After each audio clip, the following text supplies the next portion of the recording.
about the exploitation of women, of how the left has used them, Islam has used them, Mao has used them. We've talked about communism and all of this. One of the things that we bemoan also when we talk about the war on women is the war on womanhood and on femininity, not just the war on women, but the war on our essence on femininity. So I was just at CPAC, as I've said, and I went, and one of the things that I attended was the War Room's Force Multiplier Workshop Academy, thank you. It was the first day, get there, jet lag, red eye, and so on. Super excited about this, though. It was 4.5 hours of just one activist type person after another. There were filmmakers, there were just all a whole range of people. Now, I had known of Jayne Zirkle from watching War Room as a correspondent, but when she stood up on the stage and said, guys, I'm working on, they had a few authors speaking, and Jayne got up and said she was working on a book about femininity, and then she said the magic words, you know, there's a war on women, and my head exploded because nobody talks about this to the extent that we are, and I thought, okay, during the course of the next few days, I've got to catch Jayne, and I did at the very end. So I'm so delighted to bring up Jayne Zirkle, War Room correspondent. She's going to knock your socks off, and it's a major pivot, but I'm super excited. How's everyone doing today? So if you're a mom, can you stand up for me? Stand up if you're a mom. Wow, look at those domestic terrorists. Wow, give them a round of applause, guys. Don't we love moms? Yeah, okay, awesome. Well, thank you, Karen and AFA, for having me out. It's so excited. I'm in LA for the second time. The first time I was here over the summer covering the John Eastman trial, and I made the mistake of staying in downtown LA and going out past 7 p.m. at night, which I encountered the zombie homelessness problem that LA has. So my second trip to LA is definitely redeeming itself. But if you're not familiar with my work, hi, my name is Jayne Zirkle, and I am a correspondent for Steve Bannon's War Room. I see we have some posse in the audience. Well, you know, it's always nice to see that even in the communist state of California, the War Room posse is strong. But yeah, so I am working on a new book coming out this summer called Femininity is Your Superpower, a real girl's guide to being a girl, a real girl, not a transgender girl. And it's with Skyhorse Publishing, which is now the largest conservative publisher in the game, and that will be out this summer. So yeah, I'm very excited to be inspiring the next generation of young women. And what inspired me to write this book was largely rooted in my own upbringing in the imperial capital of Washington, D.C., where I attended a very liberal public high school and experienced the radical gender agenda firsthand and what it was doing to my peers around me. So I entered high school back in 2016 when Hillary Clinton, of course, set out to shatter the glass ceiling, which we know is nothing more than a fabricated talking point based on women's personal choice of college majors. But back in 2016, that was the big hot topic issue. And when President Trump secured victory, we moved into the Women's March on Washington era. Who remembers that? Yeah, that was interesting. So it became apparent to me very early on that the Women's March did not represent all women. In fact, it didn't represent most women. It didn't represent women who didn't buy into modern feminism. It didn't represent women who voted for Donald Trump. And it certainly didn't represent pro-life women. In fact, the Women's March on Washington was so inextricably linked to abortion, because what's more empowering to feminists than the brutal practice of abortion and ending life? And the thing about the feminist movement is it's largely a revolt against the traditional rule of motherhood. And of course, that goes hand in hand with abortion. And as my book explains, true female empowerment seeks to uphold the dignity and rights of all human beings, regardless of age or stage of development. And as women, we should advocate for the protection of vulnerable members of society, including unborn children who are unable to speak for themselves. So the Women's March also had a big focus on just in general being very unruly. You know, women should be misbehaving and acting up, you know. I think we act up enough as conservatives. We're the real rebels. You know, that's why they want to shut us down so badly. And there was a lot of, you know, weird stuff going on, naked people twerking, Madonna declaring domestic terrorism when she wanted to blow up the White House, you know, very normal stuff.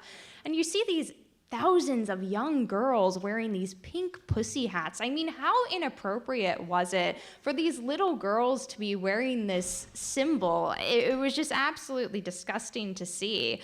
And yet the modern feminism movement regards this march as one of the ultimate displays of our time of female empowerment.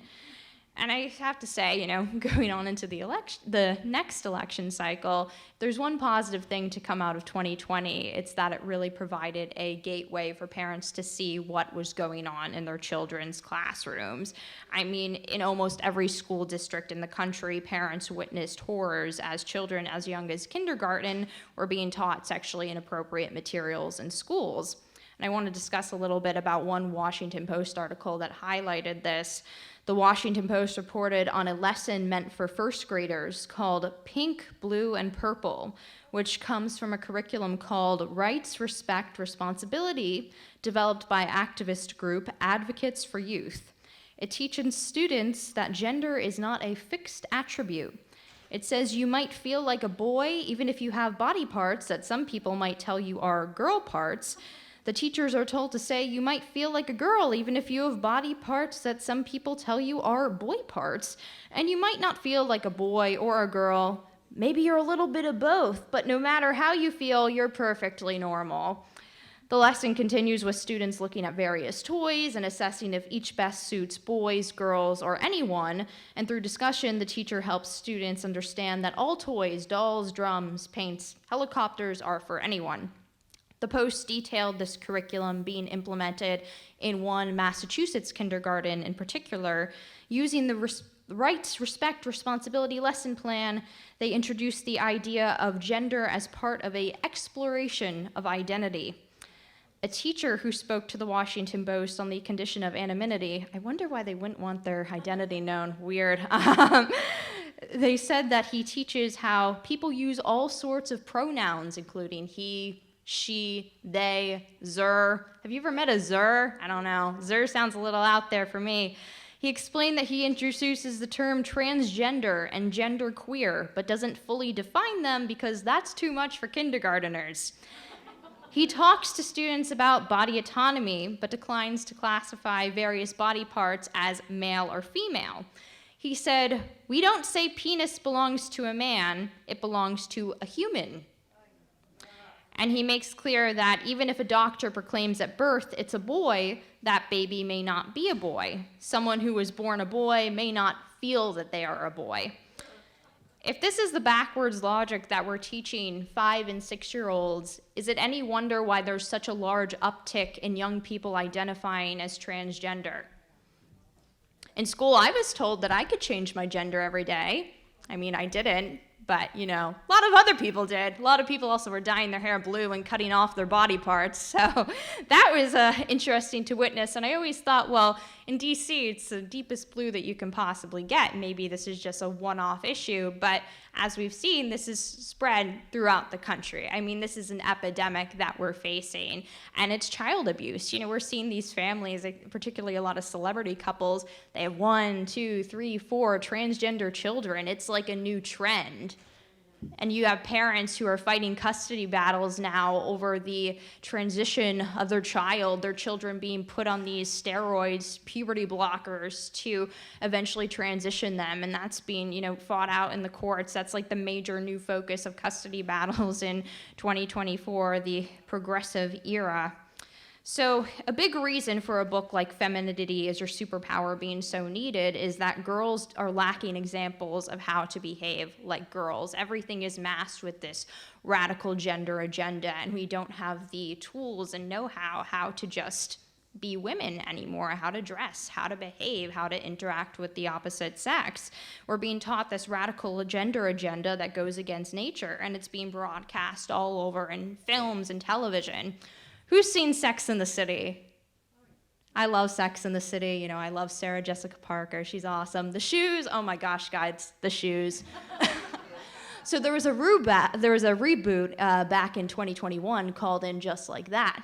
And, you know, this was a really big female empowerment TV show. You know, there were these 4 independent women who had jobs, but they were looking for love. But, you know, even if they didn't find that, they were fine on their own. They had successful careers in New York City. It was great. A little controversial, but, you know, it was a real pioneering program. So this new reboot takes the narrative from just being about women to now featuring transgender characters, and one in particular is a 12-year-old transgender child. Charlotte York now has a child who previously was named Rose, who changed its name to Rock.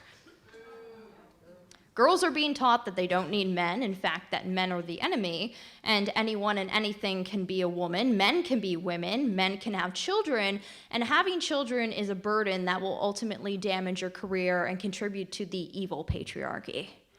It's so evil, guys. I just think about it all the time. Oh, it's just encroaching on me. I've been so lucky in my career and my personal life to have wonderful male friends and mentors, and the really chivalrous, gentlemen, masculine guys. And my heart really goes out to them because of what feminism's doing to them. You know, 1 in 3 men believe that feminism has done more harm than good. And we look at it holistically on how it's affected men and women in their relationships. And I mean, it's made it so hard for my generation to form relationships with the opposite sex. You look at social media, TikTok, Instagram, YouTube, there's all these dating podcasts. I mean, everyone is just searching for relationship advice of how to talk to the opposite sex because the genders have been so pinned against each other for so long, and we can't form a connection.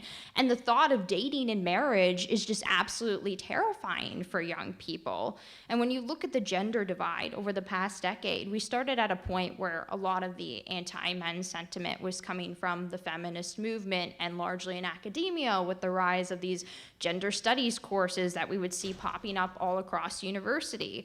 But it's really interesting to see the toll that it's taken on my generation and how it's being interpreted. And a lot of it's rooted in the polarization in that masculinity is being taught as something to be afraid of. And that's what feminism has done. It's developed a false definition of masculinity, which confuses rather toxic, emasculated qualities like anger and aggression with true masculine qualities like being a provider and a protector. Women are taught that men are evil, and men in turn are afraid that women think they're evil. But that's the feminist, liberal, anti-religion agenda, right? It's to destroy the bedrock of society, the family. And people wonder, you know, I'm in this crazy world of politics. And granted, I don't have a lot of free time because it is an election year. They ask me, you know, what do you do in your free time? I say, country line dancing. It's so fun, guys. I'm telling you, it's a new trend. Put on your cowboy hat, your cowboy boots. I just got back from Nashville. It's great. And one of the most fun things about writing a book is getting to put your own personal spin on things. You know, research it from your own angles and add these little, you know, bits of yourself into it. And through my research, I actually found out that line dancing has a gender role connotation in that it started as a way for the female who traditionally danced with a male lead to showcase their own individual dance skills. Now, not too far from here in Thousand Oaks, California, there is a line dancing bar called Borderline. And even if you're not familiar with line dancing, you might be familiar with Borderline because back in 2018, there was a mass shooting there that claimed 12 lives. The gunman entered the dance bar filled with college kids, tossing smoke grenades, and then unloaded his handgun fitted with an illegal extended magazine into the crowd. As events unfolded, luckily, heroes rose. One of them was 20-year-old Matt Wennerstrom, and upon hearing gunshots, Wennerstrom swiftly reacted, recognizing the situation at hand. With his friends, he shielded people behind a pool table, even placing themselves on top of girls for protection. One young woman who was celebrating her 21st birthday at the bar recounted how several young men positioned themselves defensively, preparing to shield the group from the bullets. When the shooter paused to reload, Wennerstrom grabbed a bar stool, hurled it through a window, and he and his friends evacuated 35 individuals to safety, returning for more after each trip. When asked about his swift response, Wennerstrom attributed his instinct to emphasizing his commitment to safeguarding others. He expressed his readiness to sacrifice himself, driven by a desire to ensure the safety of his friends, family, and fellow humans. That is true masculinity.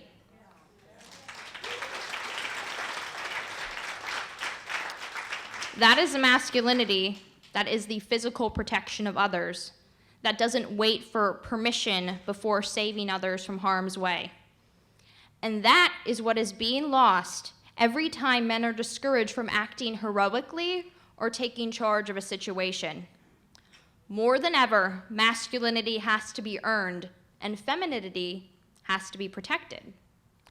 Last week, male athlete Lizzie Biswell won the girls' New England Track and Field Championship high jump title. He secured the #1 jump in Connecticut and the #3 highest jump nationwide for high school girls. He was one of 2 males participating in the event of 32. You see, it's no longer just about pinning the genders against each other. It's about eliminating females altogether and robbing them of their spaces and rightful successes. Gender roles exist for a reason. They align with biological distinctions that make men and women different and unique with different strengths that complement one another. The tampering with nature, as is being done in today's society, is a recipe for disaster and is a telltale sign of societal decline. I wrote Femininity is Your Superpower with the goal of empowering young people and arming them with knowledge to embrace what makes their gender, male or female, because there's only 2, not 64 like I was taught in high school, inherently unique. And when those traits are embraced, studies show that people are not only happier, but healthier. Without the female expression and practice of femininity, including motherhood, which is a unilaterally a female experience, we wouldn't even be here. The next generation needs the guidance and tools to combat the propaganda being thrown at them through media and in the classroom. This book is for parents, children, and educators to give young women the superpower of embracing their femininity. So the book will be out this summer. If you want to find more information on it, you can visit Skyhorse Publishing, or you can check out War Room on social media. It sounds like many of you are already in tuned and are members of the cadre that we are leading to November 2024. And you can follow me on social media at Jayne Zirkle for the spelling of my name. Oh, look, there's my face. Look at that. What would you know? Yeah, so just check me out on social media, Instagram, Facebook, YouTube, Twitter. And yeah, thank you so much to Karen and American Freedom Alliance for bringing me out here today.